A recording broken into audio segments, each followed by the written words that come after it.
Hello my dear students, आज हम करेंगे एक्सरसाइज के क्वेश्चंस। पहले हमने एग्जांपल कर लिए, सारे बेसिक कॉन्सेप्ट पढ़ लिए। जिस बच्चे ने नहीं देखे प्लीज़ देख के आ जाए। और अगर तुम्हें कोई क्वेश्चन में डाउट रह जाता है तो एक बार मेरी रिक्वेस्ट है कि वीडियो को दोबारा देखा करो, उस पर्टिकुलर क्वेश्चन को एक बार रिवाइज करके देखा करो, डाउट क्लियर हो जाते हैं। क्योंकि कई बार नई बात होती है तो तुम्हारे को एक साथ अचानक से समझ में नहीं आती, तो उसको आराम से दूसरी बार भी देखा करो। कमेंट कर दो, वहाँ पे मैं सॉल्यूशन दूंगा, बट एक बार प्लीज़ वीडियो को देख लिया करो दोबारा।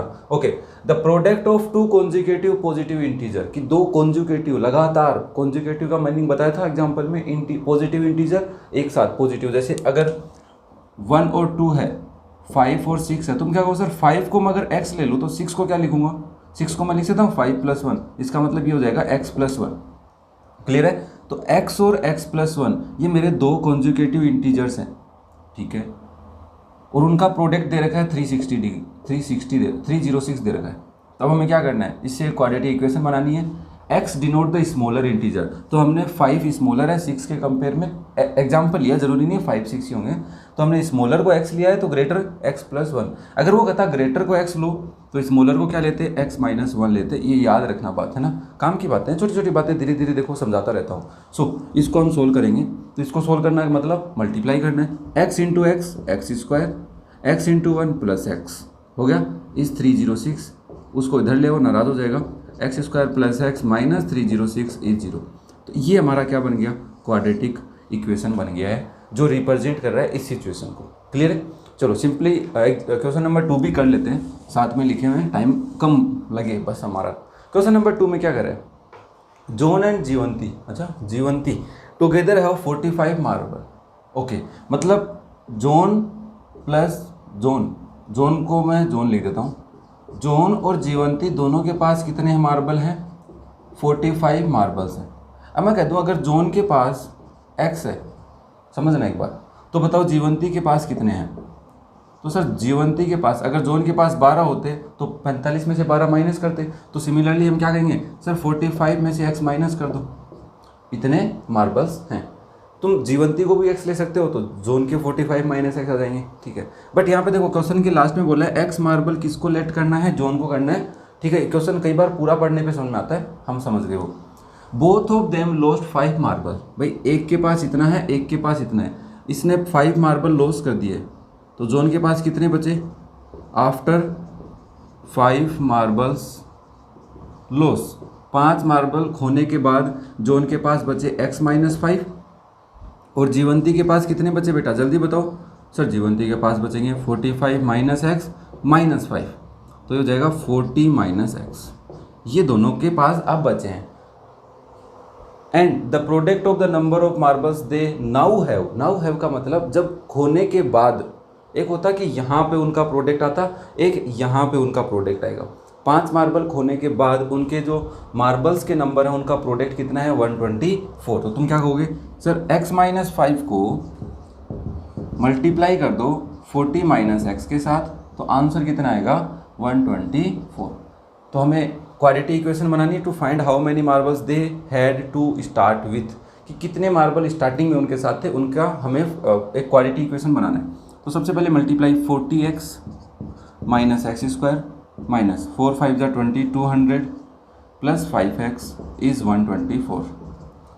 सर x² अकेला ही है तो माइनस के x², ये 40 और 5 कितने हो गए, प्लस के 45x हो गए, माइनस के 200 और माइनस के 124 = 0, -x² + 45x - 324 = 0। अब है ना, बुक प्रीवियस बुक थी वहाँ पे 128 था, अभी याद आ गया मेरे को, और अभी वाले में 124 है, तो आंसर पुरानी वाली बुक के हिसाब से 328 दे रखा है, बट हमें 324 आएगा। ओके, तो यहाँ से माइनस साइन में कॉमन ले लेता हूँ, मेरे को x² प्लस का अच्छा लगता है, तो x² ये माइनस का हो जाएगा 45x, ये प्लस का हो जाएगा, और जो -1 बाहर आया है उसको मैं 0 के पास भेज दूंगा डिवाइड में, तो मेरा बनेगा x² - 45x + 324 = 0। ये मेरा क्या बन जाएगा, क्वाड्रेटिक इक्वेशन। क्लियर हुआ? चलो नेक्स्ट करते हैं क्वेश्चन नंबर 3। इस क्वेश्चन में देखो बेटा क्या कह रहा है, एक कॉटेज, एक बार मैं इसको पढ़ता नहीं हूँ, मैं तुमसे एक सिंपल सी बात पूछता हूँ। अगर तुम एक कोई कंपनी चलाते हो, उस कंपनी में 10 टॉय बनाते हो पर डे में, ठीक है, ध्यान से सुनना, 10 पर डे बनाते हो ना, 10 टॉयज़ बनाते हो या 10 खिलौने बनाते हो, और मैं तुम्हें कहता हूँ कि 1 टॉय की कॉस्ट क्या है, 55 minus number of toys produce in one day, कि एक दिन में जितने टॉय बनाते हो उसको माइनस कर दो, तो ये आ गया। अब मैं तुमसे पूछूं कि 10 टॉय की कॉस्ट क्या है, या बोल सकता हूँ जितने तुमने टॉयज बनाए उनकी कॉस्ट क्या है, तो तुम कहोगे sir number of toys multiply with one toy cost is total number of toys. Yes और नो, यस और नो, यस। तो यही सिचुएशन हमें यहाँ पे यूज़ में लेनी है। जिसको ये बात समझ में आ गई वो क्वेश्चन समझ गया, जिसने नहीं समझी वो नहीं समझा, थोड़ा टाइम लगेगा उसको। A cottage industry produce a certain number of toys in a day, कि एक डे में कुछ सर्टेन नंबर ऑफ टॉयज बनाती है, जो हमें गिवन है। If x denote the number of toys produce that day, है ना, तो हम एक्स ले लेते हैं कि एक्स टॉयज बनाती है। कितने टॉय बनाती है बेटा, x toy, number of toy x. The cost of production of each toy मतलब एक टॉय की कॉस्ट क्या है रुपीज़ में, was found to be 55 minus 55 में से माइनस करने हैं the number of articles produce in a day, एक दिन में जितने आर्टिकल बनाए हैं उनको माइनस कर दो। तो हम कहेंगे cost of one toy, cost of each toy बोले हैं, मैं वन टॉय समझ रहा हूँ, 55 माइनस एक्स, और मैं इसको रुपीज़ में लिख देता हूँ, ठीक है। आगे लगते हैं वैसे तो पीछे लिख रहे हैं एक बार। अब हमसे पूछ रहा है ऑन ए पर्टिकुलर डे, एक दिन में the total cost of production, total cost कि जितने टॉयज बने हैं उन सब की टोटल कॉस्ट क्या है 750। तो तुम क्या कहोगे सर इतने टॉय बन रहे हैं, एक टॉय की कॉस्ट ये, तो टोटल कॉस्ट हमारे हिसाब से तो ये आनी चाहिए, वो कितनी है 750, तो इसको इक्वल कर दो, that is as per question के अकॉर्डिंग। ख़त्म हो गया बेटा क्वेश्चन। मल्टीप्लाई करोगे 55x minus x square is 750, minus है उधर ले चलते हैं, तो इधर आएगा एक्स स्क्वायर, ये उधर जाएगा माइनस का 55x, वो उधर ही है, प्लस 750 इज 0। तो ये क्या x की जो वैल्यू आएगी वो वैल्यू क्या जाएगी, नंबर ऑफ टॉयज। क्या मैं इक्वेशन चेक कर सकता हूँ, x square minus 55x plus 750 is 0, ठीक है। हाँ मुझे थोड़ा सा ना ज़्यादा टाइम लगता है क्योंकि इसको लिखना है फिर समझाने, देखो इतना सा काम के लिए इतनी बड़ी लाइन लिखनी पड़ी, कोई नहीं, तुम्हारे लिए सब जायज़ है, पढ़ाई के लिए सब जायज़ है। ओके नेक्स्ट करते हैं क्वेश्चन नंबर 4। इस क्वेश्चन में देखो बेटा हमें राइट एंगल ट्राइंगल का कॉन्सेप्ट पता होना चाहिए कि राइट एंगल ट्राइंगल क्या होता है। मैं थोड़ा सा तुम्हें समझाता हूँ, बाकी तुम पढ़ चुके हो या नहीं पढ़े, ठीक है। ये एक राइट एंगल ट्राइंगल ऐसा होता है जिसमें एक एंगल 90 डिग्री होता है। जो परपेंडिकुलर लाइन होती है उसको हाइट बोलते हैं, और जो नीचे होती है उसको बेस, और जो सबसे बड़ी साइड होती है उसको हाइपोटेन्यूज बोलते हैं। इसमें एक श्रीधराचार्य फॉर्मूला लगता है, वो क्या कहता है कि हाइपोटेन्यूज का स्क्वायर इक्वल होता है base square plus perpendicular square, कि जो रिमेनिंग टू साइड्स हैं उन सब दोनों साइड के स्क्वायर का सम जो लॉन्गर साइड होती है उसके स्क्वायर के इक्वल होती है। ये कॉन्सेप्ट पता होना चाहिए। अब वो क्या कह रहे हैं, the height of A right triangle जो है उसकी हाइट 7 सेंटीमीटर लेस, मतलब 7 सेंटीमीटर कम है देन इट्स बेस से 7 कम है। तो तुम क्या कहोगे सर बेस कितना है, बेस ऑफ राइट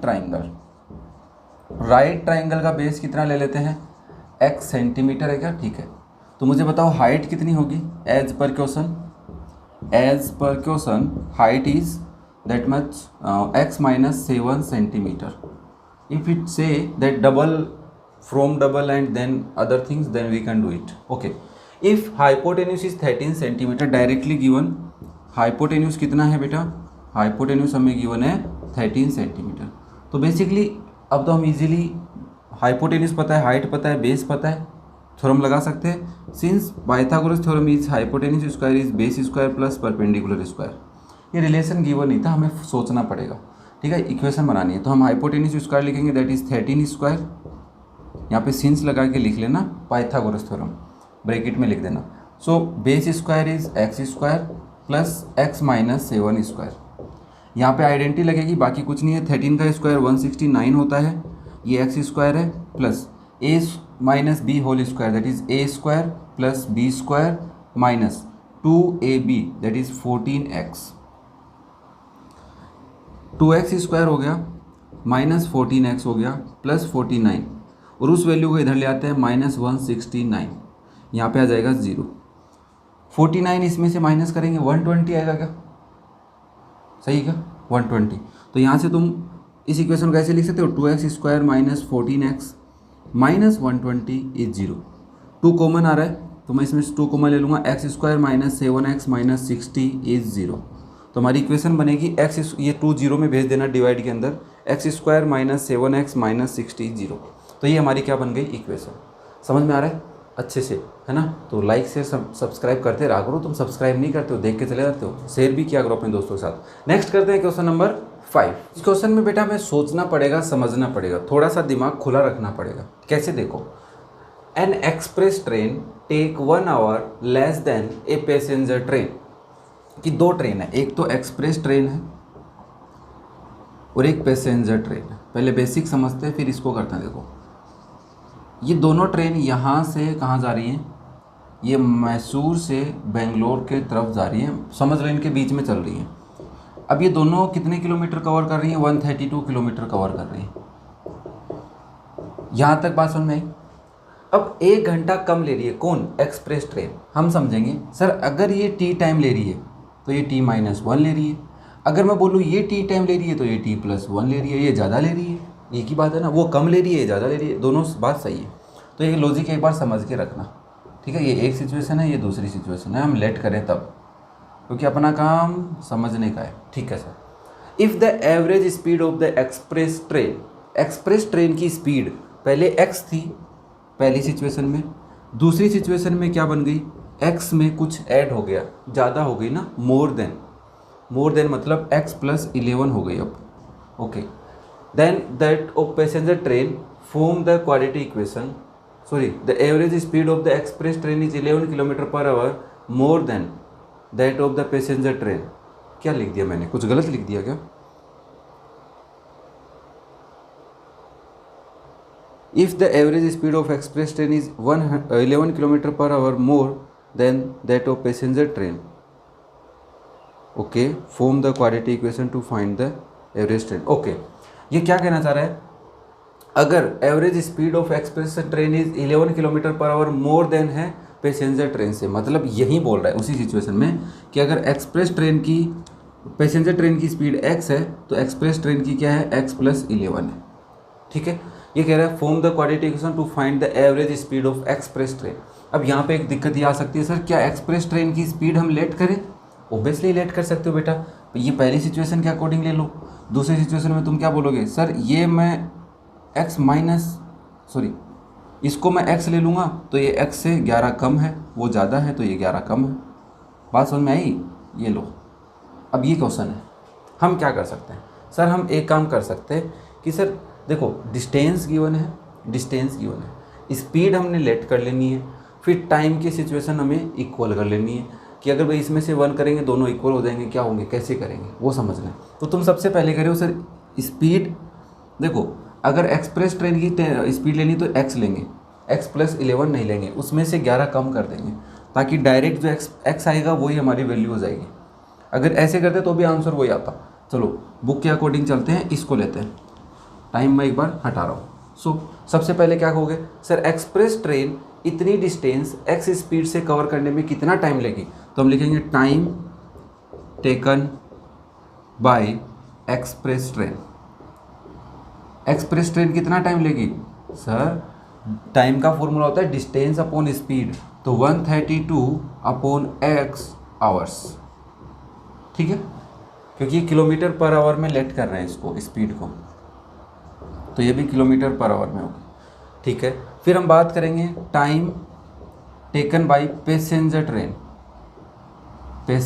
ट्रेन कितना टाइम लेगी, सर इतना डिस्टेंस है, इसमें टाइम ले रही है, सॉरी ये डिस्टेंस है, स्पीड है, ये डिवाइड कर दो तो इतना टाइम ले रही है। अब मुझे एक बात बताओ, 1 घंटा ही आगे पीछे चल रही है, कौन सी ज़्यादा ले रही है, ये ज़्यादा ले रही है, ये कम ले रही है, ध्यान से सुनना, ये कम ले रही है, ये ज़्यादा ले रही है, दोनों के टाइम को इक्वल करना है, तो किस में ऐड करूँ किस में सब्ट्रैक्ट करूँ। मैं एक्सप्रेस लिख रहा हूँ और यहाँ पे लिख रहा हूँ पैसेंजर। मैं बोलूँगा सर अगर t और t टाइम होता, फॉर एग्जांपल ये t है और ये t कम है, t1 है और ये t2 है, दोनों के टाइम को इक्वल करना है। पहली सिचुएशन क्या है, t2 ग्रेटर देन t1 है, तो हम क्या कहेंगे सर t1 में से -1 करेंगे तो और कम हो जाएगा वो, तो इसमें +1 कर दो तो दोनों टाइम इक्वल हो जाएंगे। दूसरी सिचुएशन, सर t1 तो सेम है T2 में से -1 कर दो, 1 घंटा कम कर दो, तो एक्सप्रेस ट्रेन जितना टाइम ले रही है उतना टाइम आ जाएगा। बात सही है, यही तो होगा। फॉर एग्जांपल ये 4 घंटे ले रही है, ये ऑब्वियसली 5 घंटे ज़्यादा, 1 घंटा तो ज़्यादा लेगी उससे, तो 4 में +1 करो तो 5 हो जाएगा, या 5 में से -1 करो तो 4 हो जाएगा। तो वही सिचुएशन यहाँ पे करनी है सर। एक्सप्रेस ट्रेन का टाइम ये रहा, इसमें +1 कर दो और ये सेम इसके इक्वल बन जाएगा टाइम के, ठीक है, या उसमें से -1 कर दो, तेरी इच्छा है, वो तू करके देख लेना। अब इसको इधर ले आओ, 132/x माइनस, इसको इधर ले आते हैं 132/x - 11 इज -1। बेटा इन दोनों का एलसीएम क्या आएगा बता जल्दी से। ऑब्वियसली इन दोनों का एलसीएम मेरे हिसाब से x × x - 11 आएगा।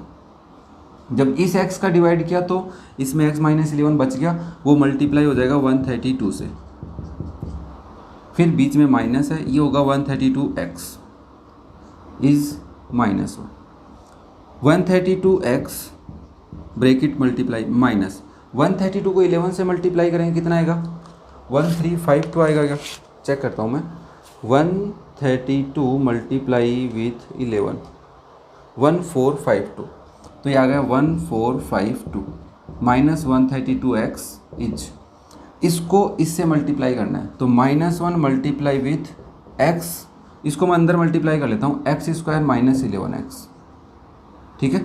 अब सोल्व करो, ये कट गया सर, यहाँ से आया माइनस के 1452 इज माइनस के x² प्लस के 11x। सर इनको इधर ले आओ, थोड़े अच्छे नहीं लग रहे माइनस में, तो ये x² - 11x माइनस 1452 इज 0। ये हमारी क्वाड्रेटिक इक्वेशन बन गई है, ठीक है। इसने लिखा है +11x, ये क्या कंफ्यूज कर दिया सर हमने। ओके, इसने x लिया होगा और उसको x - 11, एक ही बात है। चेक करें, चलो फटाफट चेक करते हैं। यहाँ पे जो आंसर आ रहा है वो प्लस में आ रहा है, ठीक है, ये ध्यान रखना। हाँ, तो हम क्या बोल रहे हैं सर, ये जो एक्सप्रेस ट्रेन है वो टाइम ले रही है x + 11 और जो पैसेंजर ट्रेन है वो x टाइम ले रही है, ठीक है, स्पीड बड़ी है उसकी ज़्यादा, तो टाइम क्या बनेगा 132 इसका बनेगा x + 11 और उसका बनेगा 132/x। मगर इसको सोल्व करूँ तो 132/x + 11 और इस इक्वल टू 132/x - 1, एक ही बात है। अभी +1 का माइनस का भी समझा देते हैं, उसको इधर लेके आओ, 132/x + 11 माइनस 132/x इज -1। फिर से एलसीएम क्या आएगा बेटा, x × x + 11 आएगा, इसे मल्टीप्लाई 132x माइनस 132x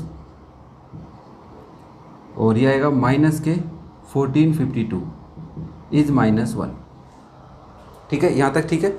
अब देखो ये 132x कट जाएंगे, यहाँ पे बचेगा 1452 is -1 multiply with x² + 11x, sign multiply -x² - 11x और यहाँ पे -1452 इधर लेके आओ बेटा, यहाँ लिख दूँ, तो यहाँ लिखूँगा प्लस के x² प्लस के 11x माइनस के 1452 इज 0। क्या बात है, समझ में आया। दोनों तरीके से करके दिखा दिया यार। अब तो परेशान मत करना मेरे को कमेंट करके कि सर क्या हो रहा है, ठीक है। बेसिक कॉन्सेप्ट पे ध्यान रखना, वहाँ पे मैंने सिंपली स्पीड पैसेंजर की x ली है, फिर जो E है, E मतलब एक्सप्रेस ट्रेन है वो x + 11, यहाँ पे भी लिखा था ना मैंने थोड़ी देर पहले, वही है, तो कोई दिक्कत नहीं है। एक्सप्रेस ट्रेन को हमने लेट करके किया, दोनों से आंसर सेम आने, कोई दिक्कत नहीं है, आंसर सेम आएंगे, ओके। वो भी हम धीरे धीरे करने आंसर निकालने में। नेक्स्ट करते हैं क्वेश्चन नंबर 6। इस क्वेश्चन में भी देखो स्पीड और वही बातें हो रही है, तो चलो इसको तो हम कर ही लेंगे। A train travel 360 kilometre at a uniform speed. एक ट्रेन है, वो ट्रेन यहाँ से जा रही है यहाँ तक, कितने किलोमीटर बेटा, 360 किलोमीटर, ठीक है भाई, जाने दो ट्रेन को। ये गई ट्रेन, स्पीड पता नहीं तो x ले लेंगे, टाइम तुम निकाल सकते हो क्या, ठीक है। अब वो क्या कर रहा है, if the speed had been 5 km/h more, अब स्पीड बढ़ा दी, तो तुम बोलोगे सर अब स्पीड हो गई x + 5, 5 किलोमीटर की स्पीड बढ़ाइए 5 km/h। It would have taken 1 hour less, 1 घंटा कम लेती है। तुम क्या कहोगे सर, यहाँ पे टाइम कितना ले रही थी वो बता दो मुझे। मैं कहूँगा यहाँ पे टाइम ले रही थी डिस्टेंस अपॉन स्पीड, तो 360/x, तो यहाँ पे जो टाइम लेगी वो कितना होगा 360 किलोमीटर के, वो होगा सर x + 5 360/x + 5। इन दोनों टाइम्स में क्या डिफरेंस दिया है कि सर अगर स्पीड बढ़ाओगे तो कम टाइम लेगी, मतलब वो टाइम ज़्यादा है। कितना ज़्यादा है? 1 घंटा। मतलब इसमें 1 घंटा ऐड करोगे उसके बराबर पहुंच जाएगा, उसमें से 1 आवर लेस करोगे इसके बराबर। हो गया क्वेश्चन। तो तुम क्या कहोगे? सर एक तो ये ऑप्शन है 360/x, ज़्यादा टाइम है, इसमें से -1 कर दो, ये टाइम दोबारा वाली स्पीड से जाएगी तो उसके बराबर पहुंच जाएगी। ठीक है, अभी तो एग्जांपल देने की जरूरत नहीं है तुम्हें। भाई ये अगर मैं कह रहा हूँ 5 घंटे ले रही है तो ये 4 घंटे लेगी, येस और नो मेरे को ये बताओ। यस, क्योंकि 1 घंटे का रिलेशन दिया है। ये अगर 8 घंटे ले रही है तो 7 घंटे लेगी, ये 8 घंटे, ये सिचुएशन 8, ऊपर वाली सिचुएशन 8 घंटे, नीचे वाली 7 लेगी। तो इसको सोल्व कर, वापस से वही है 360/x, इसको इधर ले आओ, -360/x + 5, उसको उधर भेज दो, 1 बन गया। इधर लेके करते तो भी वही है, कैलकुलेशन ज़्यादा हो जाती है। तो यहाँ से एलसीएम लेंगे x + 5 multiply 360 multiply with x + 5 minus 360 multiply with x is 1। तो इसको सोल्व करेंगे, 360x + 0, 6 5 = 33, 1800 minus 360x is x² + 5x। Direct लिख दो बेटा, इसको मल्टीप्लाई किया उधर लिख दिया, ये कट गया, उसको उधर ही रखो, इसको उधर ले जाओ, तो इक्वेशन बनेगी x² + 5x minus 1800 is 0। Yes और नो, ये बन रही है। चलो, तो ये आज हमने एक्सरसाइज कर ली 4.2। कैसी लग रही है कमेंट करके मुझे ज़रूर बताया करो, वीडियो को पूरा देखने की कोशिश किया करो, है ना। और दोस्तों के साथ शेयर, चैनल को सब्सक्राइब, जितना हो सके उतना शेयर करो और जितना हो सके उतना पढ़ो, समझो इन बातों को। ऐसे नहीं कि बस क्वेश्चन देखा हो गया, नहीं, समझो, एक एक पॉइंट को समझो। जो बात मैं बोल रहा हूँ वो एकदम वैल्यूएबल है, उसको एक एक वर्ड को समझो कि सर क्यों बोल रहे हैं बात को, तभी मज़ा आएगा मैथ पढ़ने में। ठीक है, बहुत बड़ी बुक लेके चल रहे हैं तो कॉन्सेप्ट क्लियर होना चाहिए, ऐसा नहीं कि भूलते जा रहे हो पीछे वाला, ऐसा बिल्कुल नहीं। ओके बेटा, थैंक यू।